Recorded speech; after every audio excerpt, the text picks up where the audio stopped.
You should be able to see that. And you're good to go. Okay. Well, thank you, Judy. So we continue with our little technology stressors here this morning. Good morning, or late morning, I should say, to everyone. I'm Ellen Hoekstra from Accent Care. I'm one of the nurses here. And today's topic is caring for the caregiver. So let me restart here. All right. So caregiver stress. Again, filling a caregiver role for a loved one can be an incredibly rewarding experience. Many people feel that being there for others is one of the most valuable personality traits we might possess. And we support people in their time of need, whether that's friends or family. And taking care of others, though, we know can also increase your risk of what we call caregiver stress syndrome, which we'll kind of take a look at today.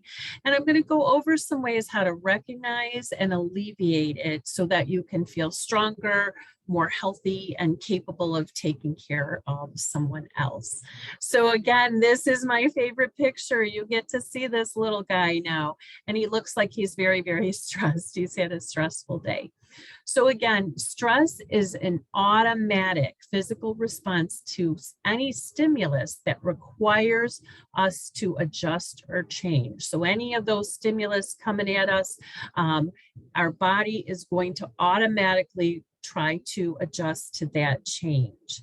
So when I talk about stress, it is our human reaction to events in our environment. And stress is certainly makes a demand on our adaptive capabilities of our mind and our body. And I think of it as wear and tear, right? And we all know we have good stressors, things that may be very exciting, but maybe complicated to plan, like a birthday party, anniversary, weddings, those kind of things. Those are good stressors, but we still may have, a lot of stress going along with that. And then I think we all know too much about bad stressors, right? And what I wanted to show you today is how we get set up for this chronic stress cycle. And so we have that stressor. So maybe somebody broke into my car. I kind of have that immediate reaction to that stressor, and it's causing, my body, right, to have some wear and tear on it. And maybe my health, because it's traumatic for me, may start to decline. And then any other stressors I have after that, I'm much more sensitive to those. So I start with that cycle again and again and again. So we need to find a way to break the cycle. Some of our stressors aren't going to go away, but we need to figure out how we can have the coping skills to cope with some of those stressors. All right, so did you know that experts suggest that nearly 90% of all doctor appointments are linked either directly or indirectly to stress and its complications? And I think that's a really, really high number. All right, so our body has four reactions to stress. There's 4 different phases. So we have the phase 1, where we have the stressor. We have phase 2, which is the resistance phase, where now my body is going to try to fight off that stress. We have phase 3, where my body can't do it anymore. That stressor has not gone away, and I hit the exhaustion phase. Or then phase 4, if I've never been able to cope with that particular stressor, I may suffer from the post-traumatic stress that we hear about. So here's my picture, you guys. So as I said, I always had, a scarier bear picture, which people didn't think that bear was scary. So one night I was Googling new pictures for a scary bear, and I ran across this, and I absolutely love this. So imagine right now, wherever you're sitting, this big, giant, scary bear comes running in the room. Well, what happens to your body? We know this is the alarm phase, and my body goes into fight or flight. And this is an automatic, I can't control it response. So what happens? My heart rate goes up, my blood pressure goes up, my respirations will go up. I release adrenaline and cortisol, which is our stress hormone, into my bloodstream, as well as sugar. You can have increased sweating. You can have increased visual acuity, which I said I've never experienced. I guess I have not ever been stressed out enough to be able to see better. But you can also have increased muscle strength. And I think you might have seen on the news some of these stories where a couple of people lift a car off of someone, or two little girls lift up something from someone. So then Scary Bear goes away, right? And everything goes back to normal. My heart rate goes back to normal. My blood pressure, I'm not releasing these stress hormones constantly into my bloodstream, and everything goes back to normal. But what if that stress is still there, right? Some of our stressors never go away. Well, we hit the resistance phase, where my body is going to try to do its best to adapt to being exposed to that stressor. So what happens in the exhaustion phase is we start to see a lot of changes within the body. So you may suffer from insomnia, or anxiety, or agitation, or frustration, or irritability, change of appetite. So I am a person who, if I'm stressed, I eat comfort foods. And you can think about which person you are if you go for comfort foods. And then we have the other side of the coin, where people say, I'm so stressed, I can't eat a thing. So we either sometimes overeat or undereat. Loss of concentration, because there's just so much going on. And then we start with maybe headaches, or stomach distress or upset. We see maybe that heart rate not come down. We could have chest pain. And certainly if you're suffering from stress in this, what we call exhaustion phase, it doesn't sound like you're going to be very successful maybe in those personal relationships, because you got a lot going on. You're frustrated, you're irritable, you're having headaches, you're not sleeping. All right. So then if we don't have some type of intervention, some of these stressors may cause long-term trauma to us that can cause some lasting changes. So we all need to learn the coping skills that will work for us, and it's different for everyone, and we'll give you some ideas about that.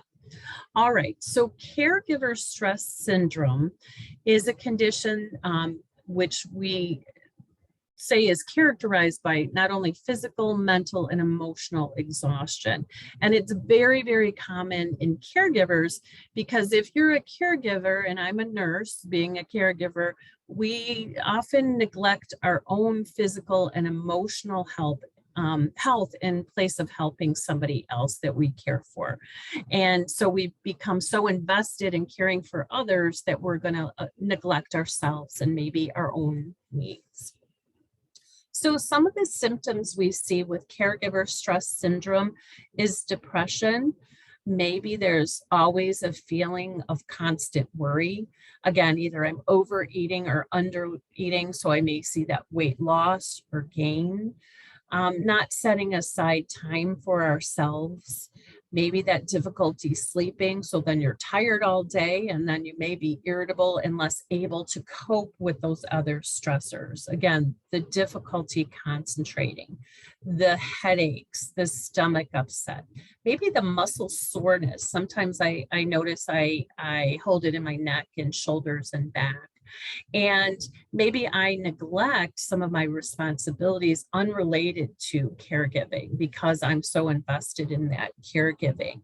And sometimes we see engaging in unhealthy coping mechanisms, such as that overeating or drinking or smoking or other things. So don't feel guilty if you have some of these. It's not being weak. It's just we're caring for others, and we care so much that we're willing to give up everything, even caring for ourselves, to care for other people. There's some statistics that show that caregivers who are taking care of somebody with Alzheimer's disease are twice as likely to report significant emotional physical and financial difficulties compared to other people. So I thought that was interesting.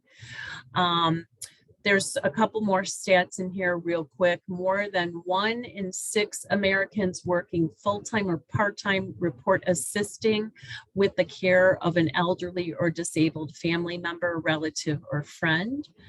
Certainly those caring for dementia report very, very high stress.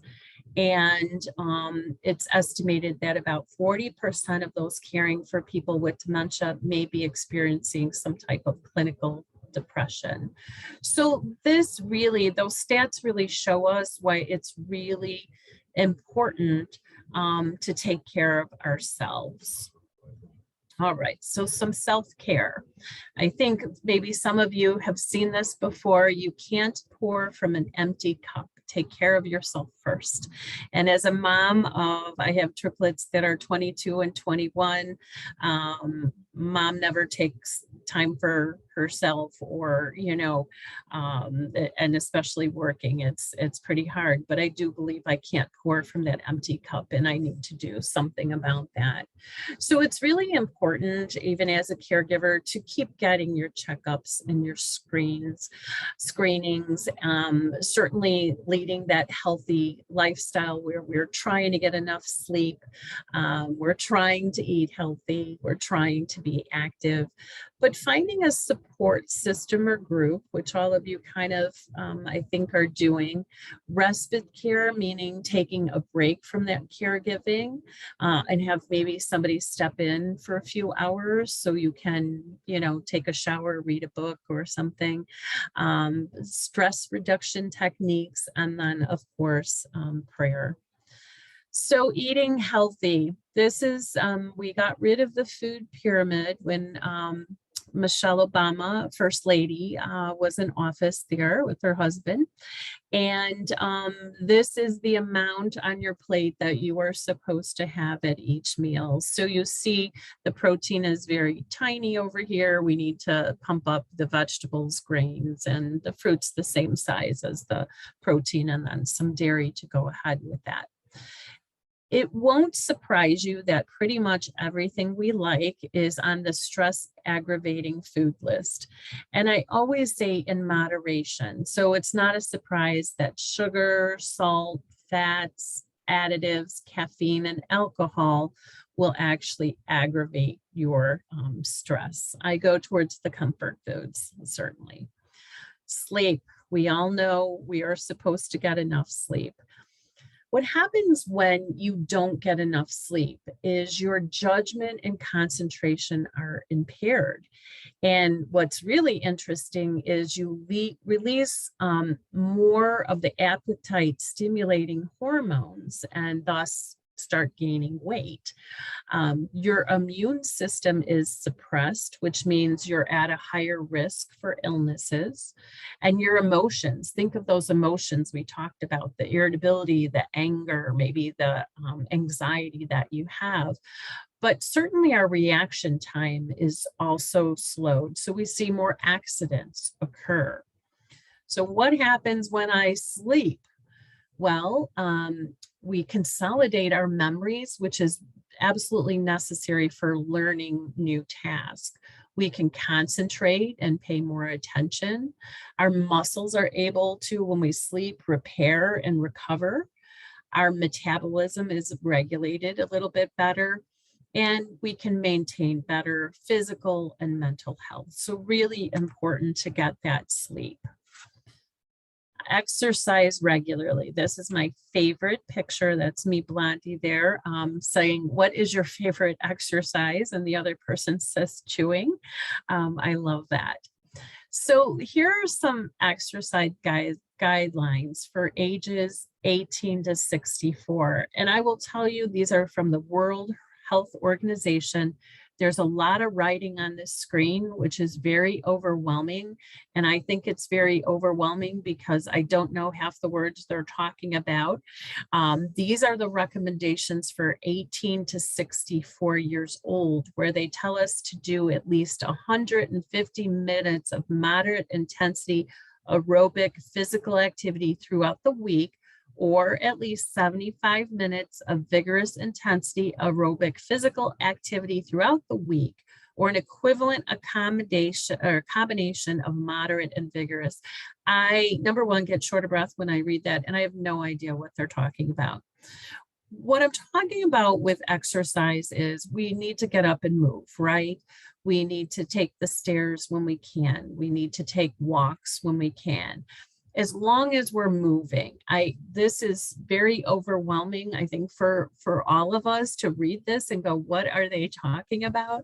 But go for those walks, park a little farther, take the stairs, that kind of thing. The writing, as we get to age 64 plus, gets a lot smaller and it gets a lot more complicated. Just move, keep our bodies moving. All right, breathing. We all know, everybody says, take a breath and relax. The thing with that is, in order to, and this is a big secret, in order to really make it work, we have to make each out breath when we exhale longer than each in breath. And what happens when we do this properly is it stimulates our body's natural relaxation mechanism, something we call the parasympathetic nervous system, a very big word, but we want to stimulate that to help us relax. And we need to use certainly a simple counting method. So you can see here, parasympathetic or sympathetic nervous system. This is our fight or flight, where I told you we're going to have anxiety, irritability if these, the stressors don't go away, high blood pressure, fatigue, depression, muscle tension. But over here on the other side, I've got my happy person who is stimulating their parasympathetic nervous system. And so just with those breathing exercises or meditation or just visualizing pretty healthy, images, or what we call progressive relaxation, where we start to tense up our lower body, starting at our toes and then our ankles and our calves and our thighs, and then kind of release it in the same way. But I'm going to show you how you should breathe today, because I am simple and this does work. And I think no matter where we are, we can all breathe, right?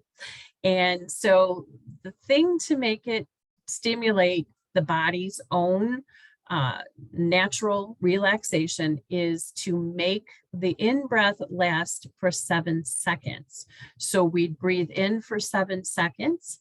And then what's really important is then exhaling for 11 seconds.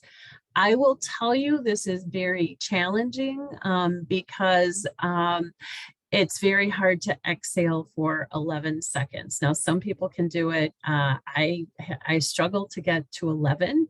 So I challenge you all right now, and I will count it out. So no matter where you are, I'd like everybody to breathe in for 7, and then I'm going to count out 11. And again, you may not be able to do this right away and, kind of train your body to naturally relax, but this is really how you reach the center. So everybody go ahead and inhale now. 1, 2, 3, 4, 5, 6, 7. Now exhale. 1, 2, 3, 4, 5, 6, 7, 8, 9, 10, 11. And I would love to know if anybody was able to do that. And like I said, so start to practice that. This is something you don't need anything else to take with you, but breathing in and breathing out properly. All right. All right. So coloring. I know this has been quite a fad, and you can find these adult coloring books anywhere. I will tell you, I've worked with many cancer support groups, and we do these, and it is a wonderful way to relax, because when we do these, we're only focusing on one little tiny, number one, what color am I going to use? And I'm focusing on one different little tiny area. And it definitely has therapeutic potential to reduce anxiety, create focus, and bring out what we call mindfulness, like being in the moment and just aware of kind of your own surroundings and yourself. There was actually a study by Harvard that said for people who do this adult coloring, they had a much higher benefit than people who doodle. I don't know if any of you are doodlers, but I always have to have a pen in my hand to doodle, and I've always doodled. That's not going to let me relax as much as coloring and one of these we call it mandalas, these little pattern here, but they are actually very beneficial to do this, and your stress and anxiety may be lowered. Your negative thoughts may go out as you're concentrating on one pretty positive, colorful little section of this picture. And again, that being focused on the present. So you're just really have your mind on this, little picture, certainly unplugging from technology whenever we can. And this is something easy you can take with you. You can be anywhere and have these. They sell them at the dollar store, although the dollar store is the $1.25 stores now. But they have the ones with these pictures that we call mandalas. And again, very, very therapeutic. I'm not sure about journaling, if anyone journals, but again, it's been shown to help with stress reduction and healing and really getting to know yourself better. Certainly personal growth, where maybe you can, write down some goals that you'd like to achieve, better problem solving. It enhances intuition and creativity, and also your life stories there. And I don't know if some of you are like me, but my short-term memory is not great. So when I write things down, it's there and I can remember those. So we do encourage, everyone, like I said, I'm just showing you some options today that may help with your own personal stress. Now I know you are going to have one presentation, I think, on aromatherapy. This is a beautiful picture. This picture alone helps me, and it's lavender, helps me relax. And I'll just say a couple things about this. And I work with hospice patients, and we do use aromatherapy a lot with our patients to help calm anxiety, certainly when someone is short of breath, or with our Alzheimer's and dementia patients. And I think you've heard that lavender is calming. We see the TV commercials with the baby lotion. And so our caregiver staff all have, lavender lotion. They consider it kind of like an antidepressant and can really help with insomnia. So we like to use that in the evening to help promote better sleep. There's something called lemon balm. The other name for it's Melissa, and it's one of the most studied oils for its effect on people with Alzheimer's disease. And so hopefully you will find out more about this in your presentation on this. Peppermint is really interesting. It's not one of my favorites, but it is used to both stimulate the mind and calm the nerves. They also think it may help with absent-mindedness. So I think it's a great combination. And I use a shampoo that is peppermint, and I guess it helps me a little bit. All right, so I've talked about mindfulness and what are people talking about when they talk about mindfulness? And there's a lot of different definitions, but it's really the practice of being aware of your own body, mind, and feelings in the present moment, and it has that calming feeling. So again, lots of different definitions for this. And so there's ways to do mindfulness. So mindful breathing that we talked about, mindful observation. We're going to do a little thing here with that. Mindful awareness, mindful listening, mindful immersion, and mindful appreciation. There's some mindfulness resources here, and I can certainly send this presentation to Judy. I think I already did, maybe. There's some apps on mindfulness, and there's, many resources out here to help people relax and kind of calm down. So one of the exercises I have for you right now is called 5 Senses, and it's a mindfulness exercise that you can do anywhere, and it's very short, but again, it'll kind of show you what I'm talking about. And this one incorporates all 5 of your senses. So everybody get comfortable and get ready for a little mindfulness,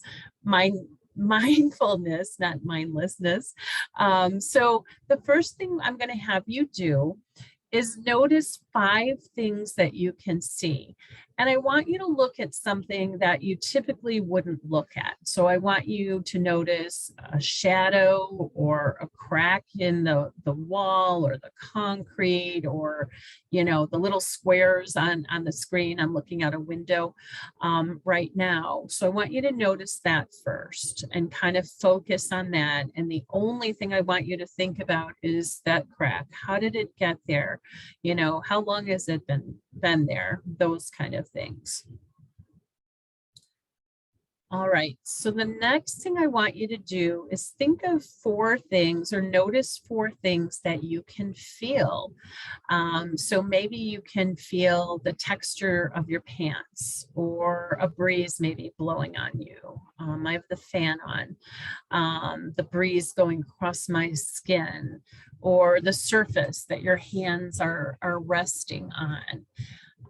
Or that sock that the seam isn't right. Focus on those kind of things.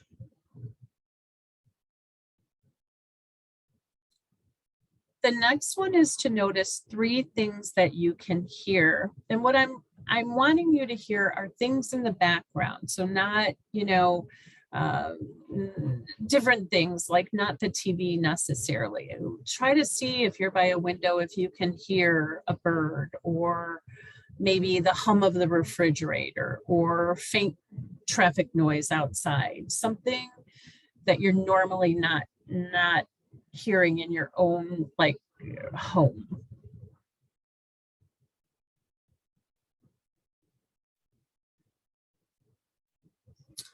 All right, the next thing is to notice on 2 things you can smell. And I think if any of you smell something, often it takes us back to a time. I remember smelling the milk in kindergarten, the whole milk in the cardboard cartons. And so if I ever smell that smell, it takes me back to kindergarten.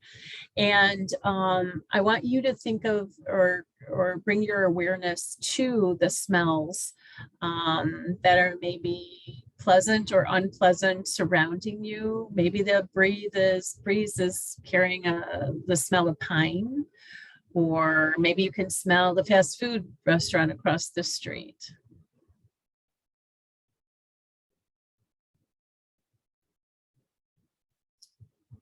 Number 5, notice 1 thing that you can taste.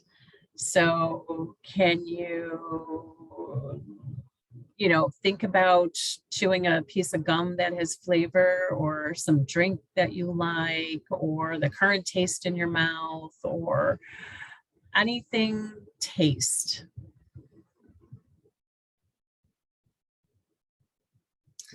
All right, so this is another, like I said, easy one. You don't need to have anything with you. You can just focus on something else, not on our electronics, not on the stressors at hand, and kind of bring you away for a moment or two, just to kind of bring your anxiety and, down a little bit, and your stress level down a little bit. All right. And of course, prayer, also extraordinarily beneficial to help with our stress levels. And I think just looking at the picture of this woman, that kind of brings me peace as well. So stress is here. And I truly believe that we have a choice sometimes on how we react to stress, and we can choose a different option. We need to manage and diffuse our stress. Certainly, we don't want to, be afraid to show emotion. We are all human. We all have stress. We all manage stress in different ways. But we know laughter and tears are natural stress mitigators. I tend more towards laughter and positives, but sometimes we just need that really good cry. And so there is an option often to choose differently and to seek more of a calm and positive energy, if only for a few moments, to escape from that stress that we have. So recovery, many believe that stress is caused from within, not without. Give yourself permission to experience your emotions. Find somebody to talk to. And certainly if there's any aggression, or if you're thinking you're more towards PTSD, seeking help. Look at some of your life priorities, and certainly, it is important to take time for ourselves. And like I said, even if it's 5 minutes, 10 minutes, we all need to carve that little time out. And when my kids were little, and I had gone back to work, I would play very loud music in the car before I got home to help my transition to a chaotic home. Some, prefer quiet, but that seemed to help me. And it was my time for myself to listen to whatever music I wanted instead of children's songs. So just find something, because otherwise we will be stuck in that stress cycle. So I did put some resources in here. There is the National Family Caregiver Support Program, and there's Elder Care Locator in here. There's something called the Family Caregiver Alliance as well. There's a Caregiver Action Network available as well. And I love this, and I do believe this. It says, today I am choosing serenity, and I choose to be around more positive people and not the negative naysayers. And so there you go. And I particularly picked this background. It took me a long time to find a calming picture. This is beautiful, and the color lavender is calming, I think, for one and all as well. So with that said, I'm not sure if there's any questions from the group. Certainly I would be able to answer those if Judy has anything. Okay, can you hear me? I can. Okay, beautiful. So I've unmuted on this end. So if anyone has any questions or comments? No, I just want to see the last four places that you mentioned, with the information. Okay, she wanted to see the last four places that you mentioned. Okay. Caregiver Alliance. Mm-hmm. Yes. I thought it was quite interesting in your lecture to find out that dementia caregivers tend to have the most stress. Yes. I think that, we often deal with some challenging behaviors, and frustration on,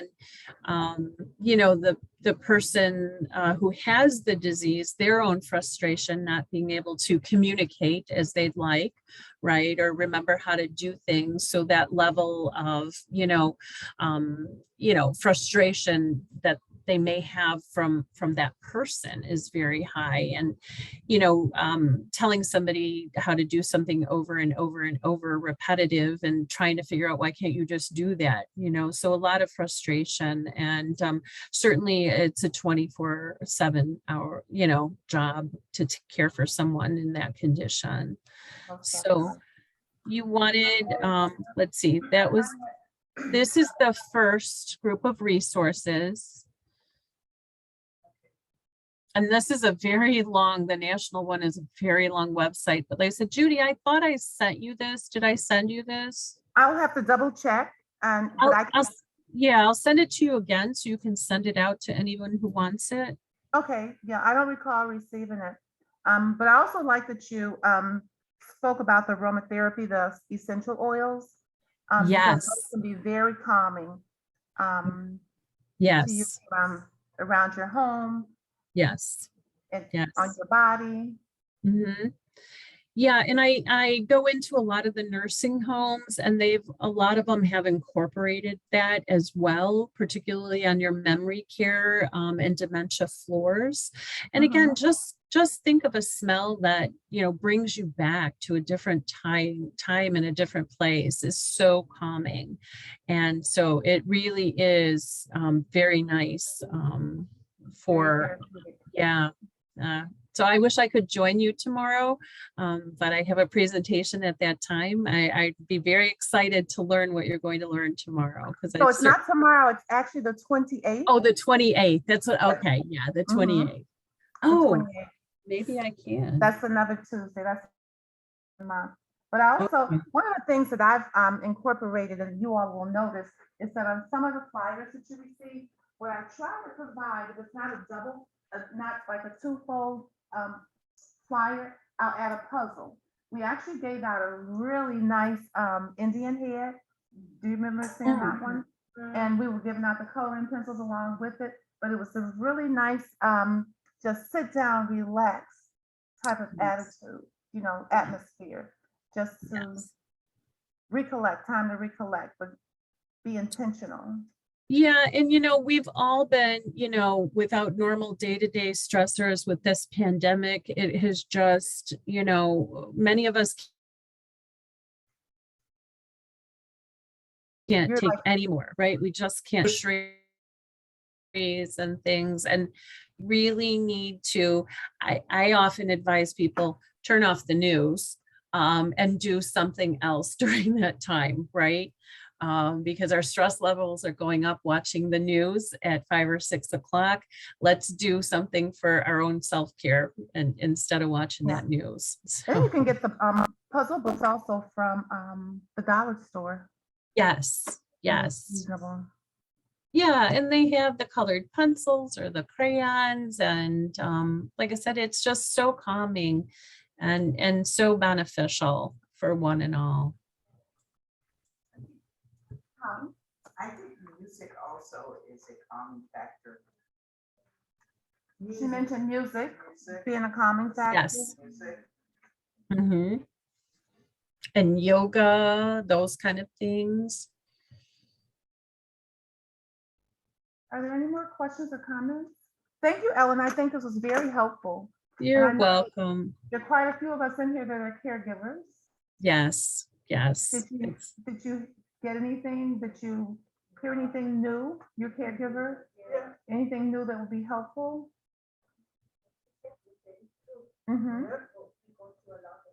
We do caregivers too.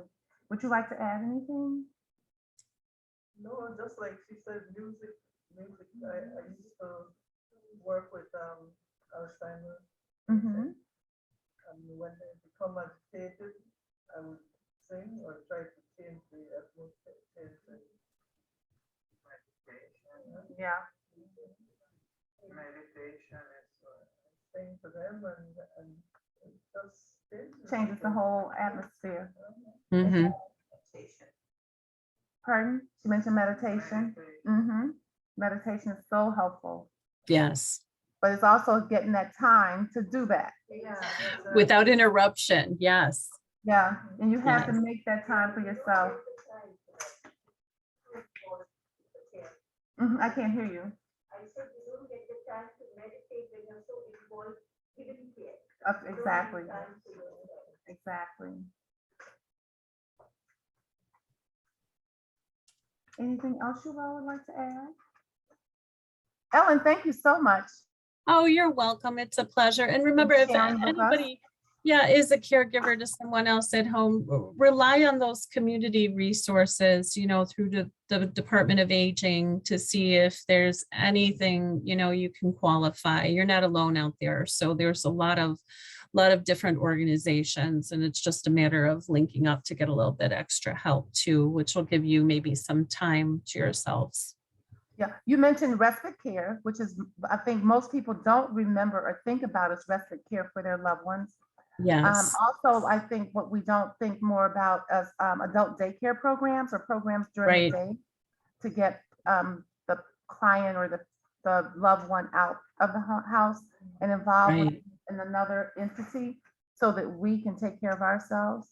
Exactly. Yeah. So those are becoming very, very popular and been around, and yeah, Mhm. just designed for that break, just the caregiving break, especially with Alzheimer's or dementia patients, Mhm. for sure. Or even those whose, you know, short-term memory is poor. Yeah, and I think, because this is cancer survivorship month, and we are doing a lot around cancer related topics and survivorship. I think just with cancer as well, or any Yes. any reason that you're a caregiver is a reason. Correct. Yes. And on hospice, we do have an opportunity for respite care, which is paid for by Medicare or Medicaid for 5 days, so the family can take a break from the caregiving. And That's good to know. Thank you for sharing. yes. And we have volunteers, and I was a respite volunteer where I volunteered in my own neighborhood for our hospice patients, where I would just go sit so their loved one could go grocery shopping or go to a doctor's appointment, right? To give them that opportunity, so it was very fulfilling for me, but to be able to see the caregiver go out and get their hair or nails done, or, run to Kohl's. I remember somebody was like, I hadn't been in Kohl's for a long time, and she spent the afternoon in Kohl's. Well, I just, I wasn't hands-on care, even though I'm a nurse. I was just there as a respite sitter for her because her mom was on hospice. So there's lots of, different opportunities for that. Did you want to share something? Yeah, I was just saying. You can take your mask. I was just saying that with the patient, if you get them out of bed, you dress them in regular clothes or dress them up so that they feel like somebody. That's so true. Mhm. She was just sharing as a caregiver that you set up a pattern for the person that you're taking care of by getting them up in the morning and getting them prepared for the day so that they feel worthy of themselves as well. Oh, absolutely. Yes, absolutely. Yeah. And like I said, we do a lot of aromatherapy with our patients, but we've also done it with the caregivers where our team's gone in and the caregiver needs us maybe more, their loved one's comfortable and maybe sleeping. And we've had some opportunity to do that as well. Yeah, that's so important. And then Mary Ann Wilkins, who is with I forget the name of her company, who's going to be with us on the 28th. She's going to talk about caregiving, balancing energy and aromatherapy for the caregiver. But she is clinical practitioner and executive director of Holistic Energy. And she, Eden, but she was talking about how she has applied aromatherapy use in caregivers to help to even not only lift your spirits, but also to help you not contract diseases or ailments or illness. Right. To build your immune system. Yeah. Yes. Thank you. So. For sure. Yeah. It's tremendous with the aromatherapy. So, and it's, so available now.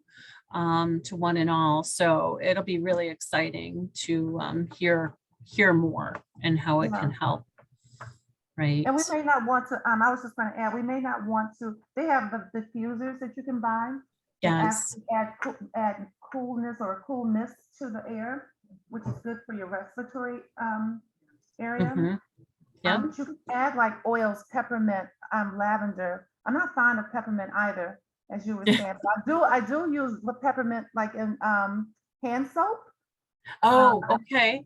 And Yeah. I'll use lemon balm, especially in like my dishwashing. Oh, yes. Yeah. Hot soap. I use that. Beautiful. But, it's also good just to smell it around the house, but it just fills the air. with Right. different- Right. Yeah. And just anything we can do to calm. And it's very easy to get like a spray bottle from the dollar store and put a drop or two in the water and make your own little healthy, natural, spray. Yes. So sometimes we spray our patients' sheets when we change them before they get in bed so that they have that lavender smell on the sheets. And someone was just saying to take it and put drops on your pillow or take a Yes. cotton ball Right. Yes. and use that. Mm-hmm. Yeah. And then they may associate that with sleep. And so, yeah, very nice. Mm-hmm. All right. Well, I thank you, everybody. I'm glad we got the technology figured out today. Yes. Yes. Always a challenge, right, Judy? Always. Last week was like, but thank you so much. I'm glad today worked out. Thank you. You're And welcome. all Oh, for thank you, coming. everybody. It's Okay. my pleasure. And take care And of I yourselves. can share the presentation with you all. I can print it off too, so that's not a Yeah, problem. and I'll make Thanks, sure Ellen. I send it right now. Okay, have a great day, everybody. You too. Bye now. Bye-bye.